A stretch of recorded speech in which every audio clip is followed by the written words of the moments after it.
and he has joined us tonight to talk about big issues of the day. And, sir, once again, thank you very much for being a part of the Wells Report. Good to have you back. JD, it's great to be with you. Thanks for having me.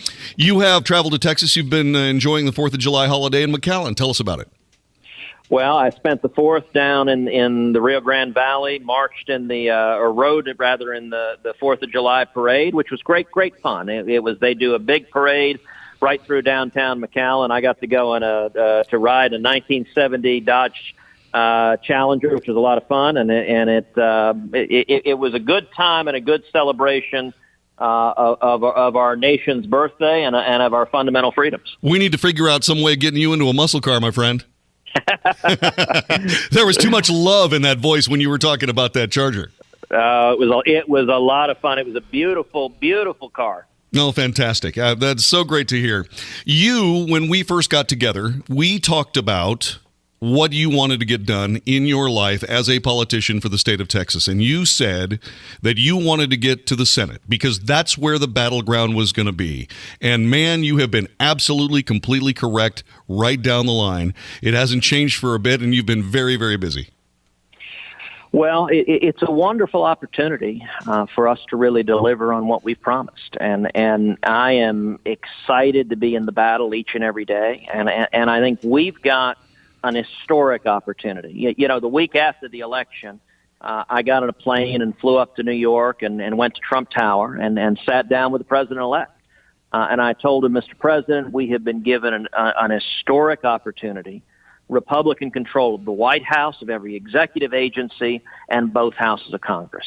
Now we got to deliver. We got to deliver on our promises. And I told him, I want to do everything I can to help lead the fight for us actually to do what we promised, for us to repeal Obamacare, pass fundamental tax reform, ideally a simple flat tax where we abolish the IRS, regulatory reform, lifting the burdens of Washington on small businesses and job creators, and strong principled constitutionalists on the Supreme Court and the federal courts. I think if we deliver on that will be an historic and groundbreaking and epic year. You are completely correct, at least as far as everybody that I talk to every single day here on 660 AM The Answer. Talk to us a little bit about repealing Obamacare. That seemed to be the latest message from the president. And as far as the Republicans working hard to do something simultaneously, it seems that the more you try, the more Democrats criticize. Why not say, okay, fine, we're just going to repeal Obamacare and let this whole thing fall in your lap? Why not do that? Well, I think Democrats are going to criticize regardless, and the mainstream media are going to criticize regardless. And so my view is if they're just going to throw rocks, if they're not going to be productive parts of the solution, then we shouldn't worry ourselves too much about their relentless attacks. We should focus instead on getting it right. When it comes to repealing Obamacare, I think we have to honor the promise we made to the voters. For 7 years, we've been telling the voters, if you elect us as Republicans, we'll repeal Obamacare. I think if we fail to deliver on that, that'd be catastrophic. But I think, JD, there's an even worse outcome than failing to repeal Obamacare, and that is passing a bill that is entitled Obamacare repeal that doesn't actually get the job done. So we hold a press conference, we pat ourselves on the back, and premiums keep skyrocketing. The biggest reason so many millions of people are unhappy with Obamacare is it's caused premiums to skyrocket. I hear every day from Texans who say, I can't afford health insurance. My premiums have gone out of the roof.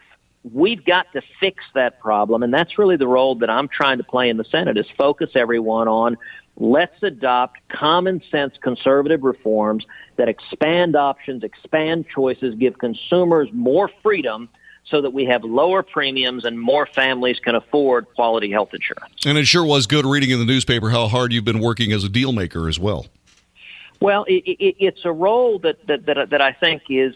I think I'm in a relatively unusual position, in that I'm able to speak to conservatives with some credibility, and at the same time speak to Senate moderates and to leadership and the president and the administration. And what I'm trying to do is bring everyone to the same page, unite us behind, we got a job to do. And one of the powerful things about focusing on lowering premiums it is an objective that can unify Republicans, if we are sitting here a year from now, 2 years from now, 3 years from now, with premiums substantially lower, with consumers having a lot more choices and health insurance being more affordable, that's a win-win for everyone. It's a win for conservatives. It's a win for moderates. It's a win for the people who elected us. And so I think focusing on substance, on delivering results that make a difference for people, that's the key to unifying the party. It's the key to getting the job done. Senator Ted Cruz is our guest on 660 AM The Answer. You're listening to the Wells Report. You are working also very, very hard on VA reform. Let's talk about the VA Information Technology Act. Well, we all know the last several years the scandals we've seen in the VA. We've seen the VA wrongfully denying care to veterans. We've seen some VA institutions keeping fake and bogus books, phantom books, and hiding that veterans were being denied life-saving treatment that they had earned and were entitled to. And so I have been pressing hard to reform the VA. One piece of it is accountability, ensuring that those who lied, who broke the law, are held accountable, and I've helped pass legislation to do exactly that. Another piece of it you just referenced is on the IT side, ensuring that the way records are kept in the VA is unified, it's simplified, that you can't hide, you can't keep bogus books, but instead that everything is transparent so that we know exactly if veterans are being denied care, so we can act to impose accountability and fix the problem. The biggest reform we can do for veterans is to expand choice. Today, and I met with a number of veterans leaders here in North Texas. We did a roundtable. And there was widespread agreement that expanding the choice program is the most significant thing you can do to improve the VA system, that I think every veteran has the right to go to the doctor of your choice. If you want to go to the VA, you have earned that, you bled for it. But if you want to go to the local doctor, if you want to go to the cardiologist down the street, you ought to be able to do that. And competition improves the VA. We're getting ready to go do a town hall here in North Texas with Concerned Veterans of America. With veterans here, we're doing town halls in Dallas, in Austin, and Houston with veterans in all three cities to listen to their concerns and to talk about how we expand choice, how we expand competition, and how we make sure we honor our promises to the men and women who fought and bled for our country. Indeed. Sir, please tell us when those things are going to be so that we can make sure that we cover them for you and get as many people as we can to talk to you about this incredibly important issue. The VA is, this is a military place, Dallas-Fort Worth, military town. And you have done great work for us and will continue to, but we certainly do appreciate everything you can do for the VA. And please thank Senator Cornyn, Senator Rubio, and Senator Todd Young from Florida for helping you out with that bill. Well, absolutely, and it's one of the things that we're seeing some real consensus and unity among Republicans and even some Democrats, and that's important. We've got to focus on delivering results. The more we're doing that, and I got to say, JD, that's my broader approach to Washington, is to ignore the political circus. Ignore the hyperventilating voices on cable news going on about the latest scandal or tweet du jour. I don't think Texans care about any of that nonsense. That's what I hear from Texans.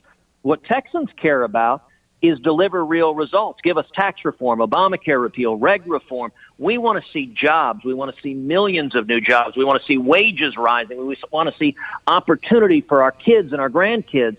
And I think if we focus every day on deliver on our promises, deliver real results, focus on jobs and economic growth, and protecting the Constitution and Bill of Rights, that's the way we make a meaningful and lasting impact on our country. Senator Ted Cruz, our guest on the Wells Report. Let's talk a little bit about the National Defense Authorization Act for 2018. Again, you are right in the middle of it. You've got 13 amendments that are not just critical to Texas, but also to U.S. national security. And I'm talking about expanding the F-35 fleet. If I can, sir, I've noticed that in the past, we will come up with a fantastic fighter design. And what we will do is we'll decide to actually replace the current inventory in the United States Air Force. And then somebody gets chicken. And we end up cutting that in half or cutting that in 1/3, which means that we have to develop another design, and the costs just skyrocket.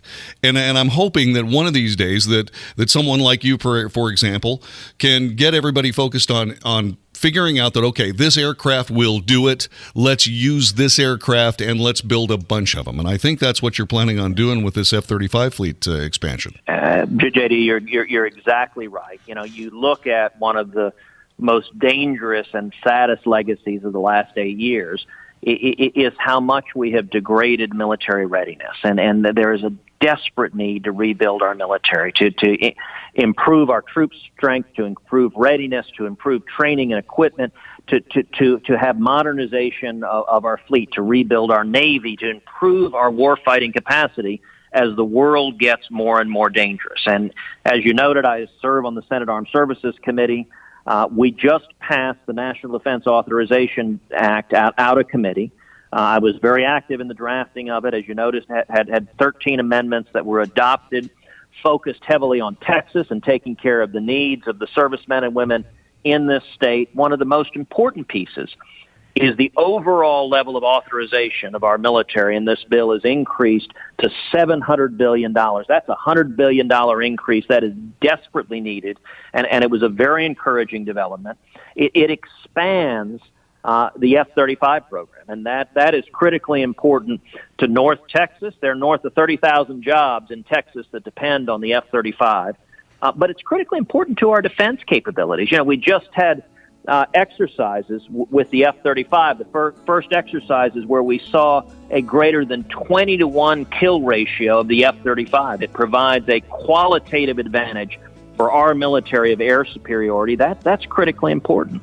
This NDAA bill has $512 million for military construction sent to the state of Texas. That is critically important as we ensure we have the infrastructure and needs here on the ground. And so I'm encouraged that we're seeing leadership from the president on this. We're seeing leadership from the administration.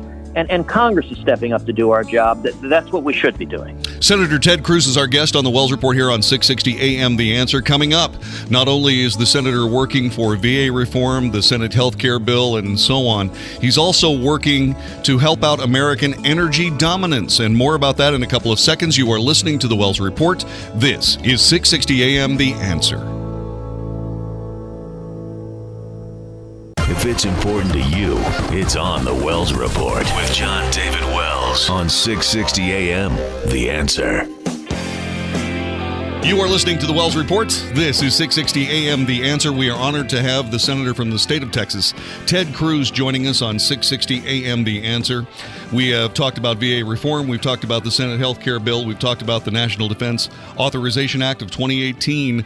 But you're also working in something else that's near and dear to the hearts of Texans, and that is the energy renaissance that is right at our fingertips here in the United States.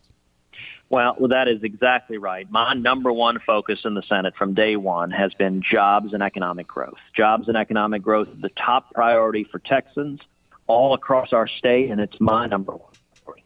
The keys to jobs and economic growth, they come from the private sector, but government can either facilitate it or mess it up badly. And then the two best levers government has for jobs and economic growth are tax reform and regulatory reform. And when you look at the real opportunities for jobs and economic growth, few areas present as much opportunity as energy, as oil and gas, the entire spectrum of energy. And obviously, Texas leads the nation, leads the world in energy. We do that well in the state of Texas. We are leaders here.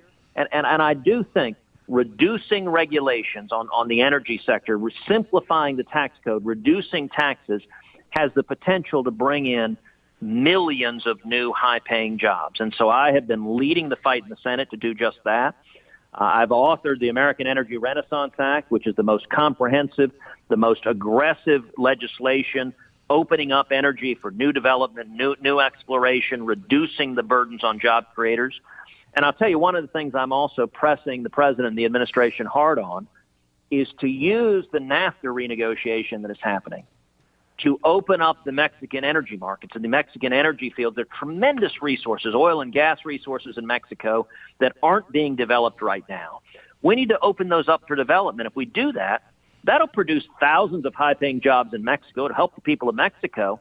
But naturally, if we open up those markets, it's going to be Texans that go in and develop those resources. That is thousands of high-paying jobs here in Texas. It's a win-win.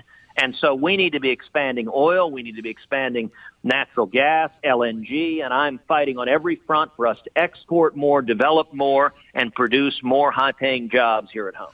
You know, and it's something that I have seen. It's not just Texas and not just the United States, but it's the entire world. When the United States exerted itself and became an energy leader again, it stabilized the entire world market as well.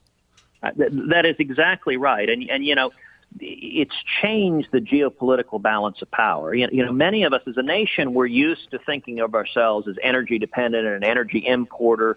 And it's one of the reasons why the Middle East has been able at times to almost hold America captive. We are now the world's leading producer of oil and gas. That is a tremendous shift. We're exporting oil. We're exporting gas. That, you know, go back to the world, the Jimmy Carter world of the 1970s, that would have been unthinkable when we were told we were running out of oil and gas. The reason that has changed is because of Texas entrepreneurs, because of innovation. You look at fracking and horizontal drilling, which was innovation driven by Texans.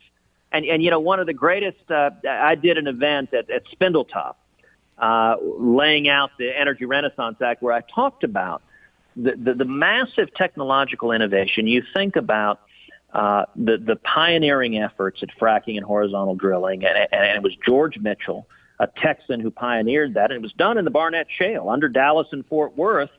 And I said, can you imagine if someone had tried that in San Francisco? If you tried that in any other, that would never have happened any place but Texas. And what happened here in DFW is we said, look, we want to drill down, we want to go horizontal, we want to frack it. We don't know what we're doing because this was all innovative and they didn't know what they were doing. They would have been laughed out of the room in any other state but Texas. Texas, they allowed it, and it's produced a shale revolution that has transformed the economic picture in Texas and has strengthened America's position in the world dramatically. That's a testament to Texas leadership. And you are right in the middle of it, sir. Thank you so much for joining us. Senator Ted Cruz, he is hanging around Texas these days. He is traveling with the Concerned Veterans for America and doing great work for them, as well as Texas, as well as the United States, as well as the world. Sir, thank you so much for your time. We sincerely appreciate it. Look forward to hearing from you soon.